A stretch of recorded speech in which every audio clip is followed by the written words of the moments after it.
बंगाल में आज बाबा रामदेव और बाबा बागेश्वर की मौजूदगी में 5 लाख लोग गीता का पाठ का आयोजन कर रहे हैं। इससे पहले कल टीएमसी के निष्कासित विधायक हुमायूं कबीर ने बाबरी मस्जिद की नींव रखी थी।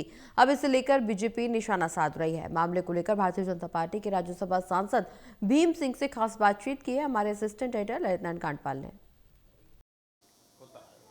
टीएमसी से निकाले गए विधायक हुमायूं कबीर द्वारा कल बाबरी मस्जिद की नींव रखी जाने के बाद आज कोलकाता में 5 लाख लोग गीता का पाठ कर रहे हैं और ये अपने आप में एक दुनिया का सबसे एक साथ कई लाख लोगों के गीता का पाठ करने का रिकॉर्ड बनने जा रहा है।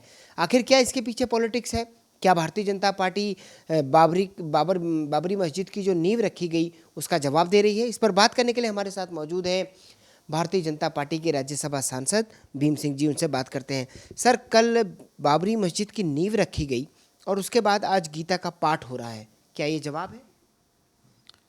गीता पहले से है, गीता पाठ का कार्यक्रम पहले से है, यह किसी के जवाब में नहीं है। गीता हमारा राष्ट्रीय ग्रंथ है। गीता हम लोगों की आत्मा की पुकार है, श्री भगवान के मुख से निकला हुआ है।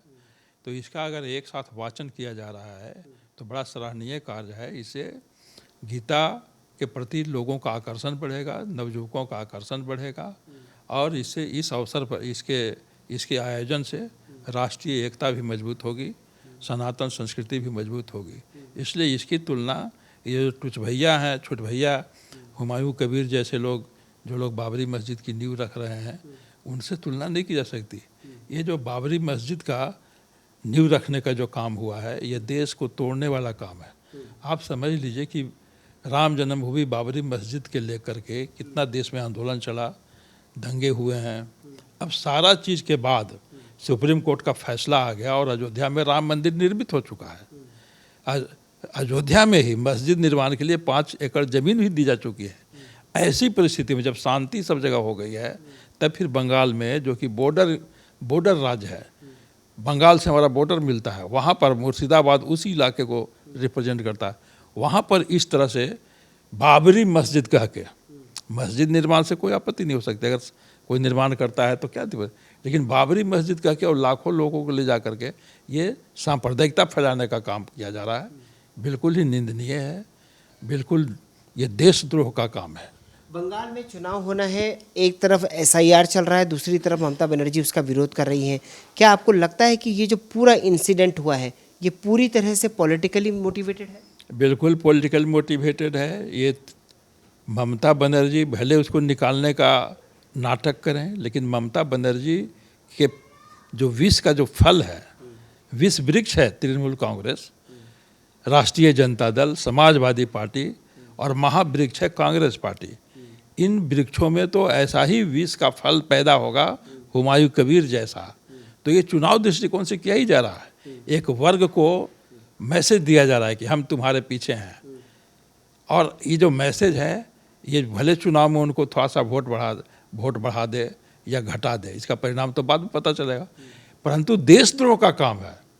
एक वर्ग को आप अलग करते हैं मुख्य धारा से, उनको देखा करके, तो उस वर्ग के ही न हित में है न देश के हित में है। यह निंदनीय कार्य है। वहीं दूसरी तरफ इस वक्त देश में जो है इंडिगो एयरलाइंस का संकट चल रहा है, कई यात्री फंसे हुए हैं। कांग्रेस पार्टी आरोप लगा रही है कि सरकार का मिसमैनेजमेंट है जिसके कारण ये पूरी घटना हुई। कांग्रेस पार्टी का इंडिगो प्रकरण में सरकार पर आरोप लगाना अनर्गल आरोप है। सरकार और डीजीसीए ने तो यात्रियों की सुरक्षा के लिए निर्देश जारी किए, अन्य कंपनियों ने निर्देश का पालन कर लिया है। इंडिगो चूँकि सबसे बड़ी एयरलाइंस कंपनी है, उसके मन में कुछ पहले ही से रहा होगा कि हम मोनोपोली करेंगे, और उसने उसका पालन नहीं किया। तो अब स्ट्रिक्ट जब किया गया तो वो उनका स्ट्राइक पर है। देखिए, पायलट यदि आराम नहीं करेंगे तो थके हुए मन से जब चलाएंगे, थके हुए शरीर से, तो दुर्घटना की संभावना बढ़ती है।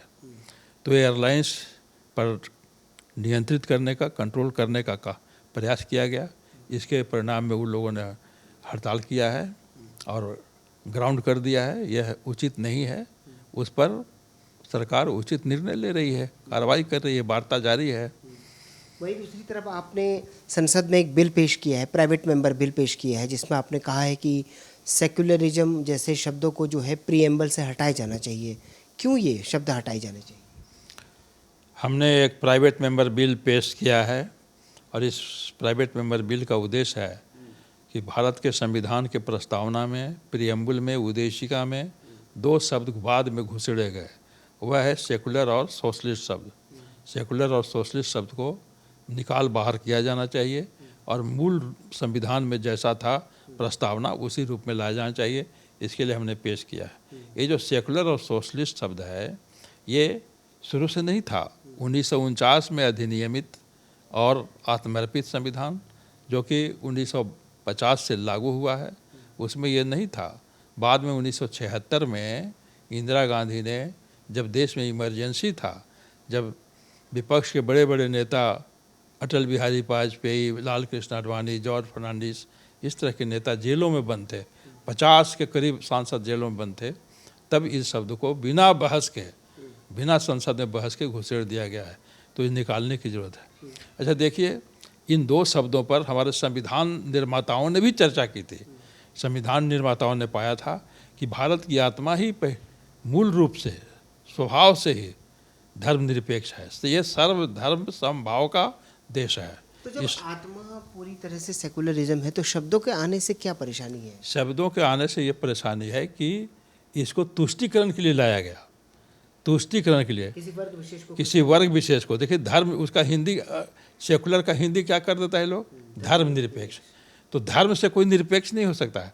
आप हमसे प्रश्न कर रहे हैं तो कंपनी जो जिस में टीवी में, टोटल टीवी में काम कर रहे हैं, तो आपका धर्म है कि नेताओं से मिलकर प्रश्न करें, और हमारा जब आप प्रश्न कर रहे हैं तो मेरा धर्म है कि हम आपको उत्तर दें। तो धर्म कई अर्थों में है, कर्तव्य के अर्थों में है, ड्यूटी के अर्थों में है, गुण के अर्थों में है। जैसे पानी का धर्म है ठंडा होना और आग का धर्म है गर्मी पैदा करना।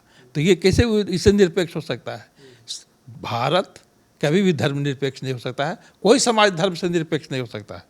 जो कर्तव्य है उसे कैसे निरपेक्ष हो जाएगा? तो एक तो किस गलत ढंग से घुसेड़ा गया, दूसरा इसका अर्थ गलत लगाया जाता है। तो ये अनावश्यक शब्द है। संविधान इसी तरह से समाजवाद शब्द है, सोशलिस्ट शब्द है। ये समाजवाद के जो भी पहलू होते हैं कि गरीबों का उत्थान हो, सभी वर्गों का आर्थिक विकास हो, असमानता दूर हो, ये सारे प्रावधान संविधान में बगैर इस सोशलिस्ट शब्द को घुसेड़े हुए पहले ही से मौजूद हैं। तो बाद में घुसेड़ने की क्या जरूरत थी? घुसेड़ने का उद्देश्य था तुष्टीकरण। इंदिरा जी चाहती थी कि तत्कालीन सोवियत संघ को हम खुश करें, तो विदेशी प्रभाव में ही लाया गया शब्द है। और दूसरा कि मुसलमानों को खुश करने के लिए धर्मनिरपेक्ष शब्द घुसेड़ा गया। तो ये जो गलत मंशा से लाया गया शब्द है और जो मूल संविधान में नहीं था, इसको अविलंब हटाया जाना चाहिए। लिहाजा हमने निजी विधेयक पेश किया है। क्या आपको लगता है इसको सहयोग समर्थन मिलेगा? अभी तक तो मिला, अगर नहीं मिलता तो ये स्वीकृति नहीं होता। हमने पेश किया और पार्लियामेंट ने इसको, मतलब राज्यसभा ने इसको स्वीकृत कर लिया है। बहस बाद में होगा, उस पर वोट होगा या क्या होगा, ये बाद के सत्र में पता चलेगा। हम होपफुल हैं और होना भी चाहिए ये 2 शब्द बाहर किए जाएं। हमसे बात करने के लिए बहुत बहुत शुक्रिया। तो कैमरा पर्सन विद्या के साथ ललित नारायण कांडपाल, टोटल न्यूज़, दिल्ली।